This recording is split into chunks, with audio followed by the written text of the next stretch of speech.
Say Islam is peace. The 7 billion human beings on this earth, every single one of them has rights. Think. Islam is the answer for terrorism. Assalamu alaikum.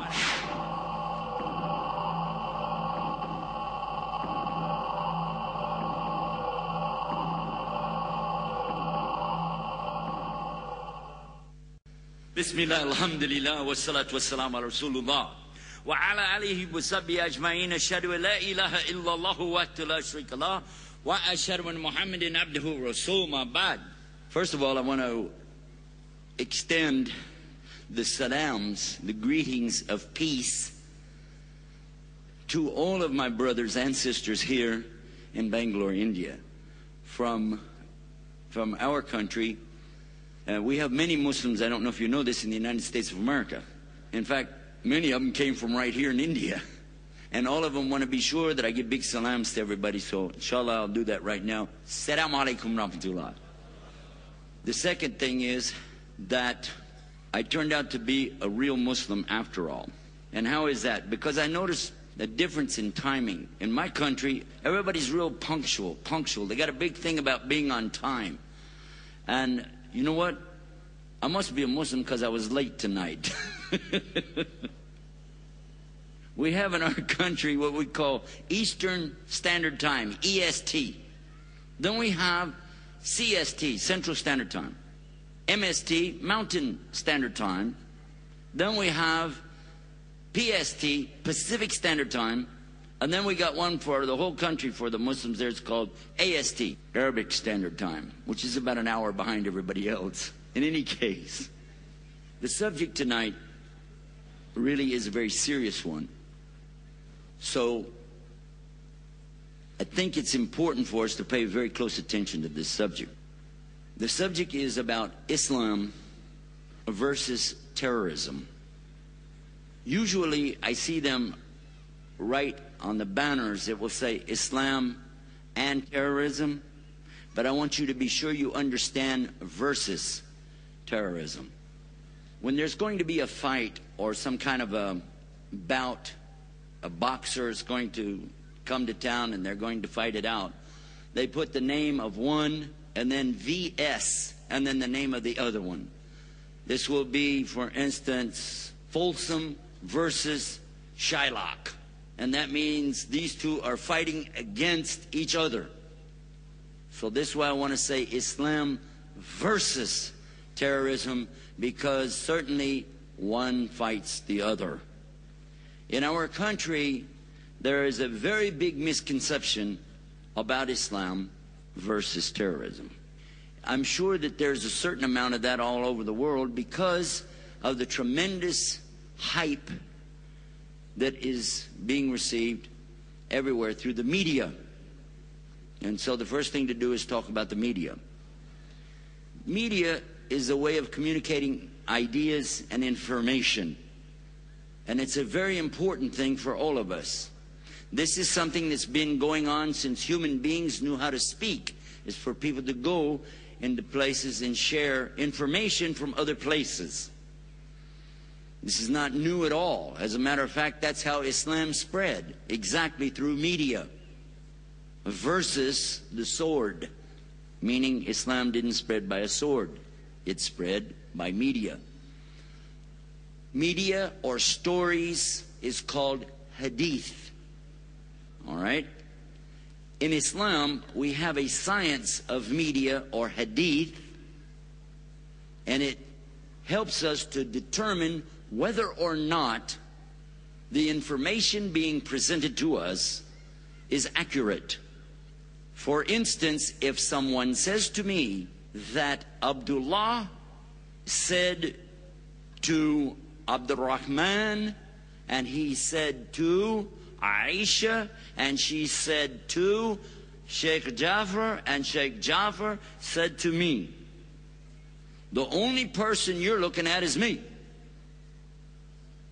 How do you know I'm telling the truth? Well, wait a minute. Hold on. Sheikh Jaffar's sitting right there, and you saw him just say something to me a minute ago, so maybe it could be possible.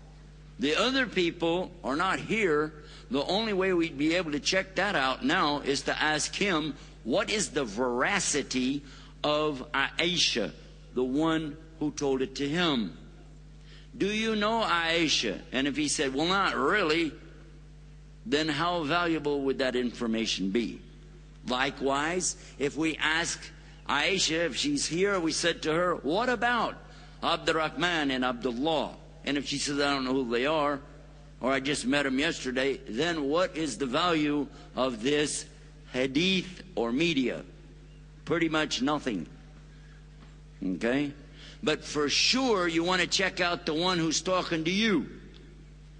And if you find that this man is given to prevarication, meaning he lies, then what's the value of anything he says? Right? So this is how we should be today, as Allah subhanahu wa ta'ala warns us in the Quran, in Surah Al-Hujurat, chapter 49 of the Quran. Allah is very clear on this subject. He warns us, it's in 49 verse 6. O you who believe, Ya ayyuhalladhina amanu, if a fasik, and this is a disobedient person or liar, comes to you with information or news, then you have to ascertain the veracity or attest to it to find out if it's real. Unless you find yourself harming people in ignorance, and afterwards you will regret what you have done. Now I want you to think, the next time somebody tells you something, who are they? Who is the one speaking to you? If it's in a newspaper, who is the journalist? If it's on television, who are these people? And then, who are their sponsors? Who are the ones having them say these words? Are they saying all of the truth or just what fits in a 5-minute segment? Are they prejudiced? In my country, we have some people that are prejudiced, meaning they like themselves so much, the group they don't like, they will lie on them. Even if it's not true, they say it anyway because, oh well, they're African American, so we'll say this about them. So, I don't know, do you have prejudice here in India? Does people ever do that? Okay. So the first thing to do is realize, if you know for sure they've lied about something else, throw everything they say. If what they say is questionable, or maybe not all of the truth, then at least think about what you're hearing. But for sure, if you know something to be the opposite, if they tell you it's light outside right now, what do you consider that? Are you going to consider the obvious, or are you going to try to say, well, maybe they meant, you know, it's almost light, or maybe they meant there's lights over there somewhere, or, you know, let's be realistic. Tell it like it is. Okay? That's the first part. The next part deals with what some people do. Some people do bad things in the United States of America. But does that make everybody in the United States of America a bad person? Some people do bad things right here in Bangalore, India. But does that mean everybody here is bad? And often, just as when I was in Pakistan, the residents will speak harshly about themselves without realizing it. And say things like, everybody here in my country is corrupt. There's nothing but corruption. There's no honest people. And you say, really? Are you sure? Yes, there's no honest people. That's right. They're all liars, right? Well, for sure, the only one I know about is you, and you just said you were a liar. Therefore, everybody must be honest.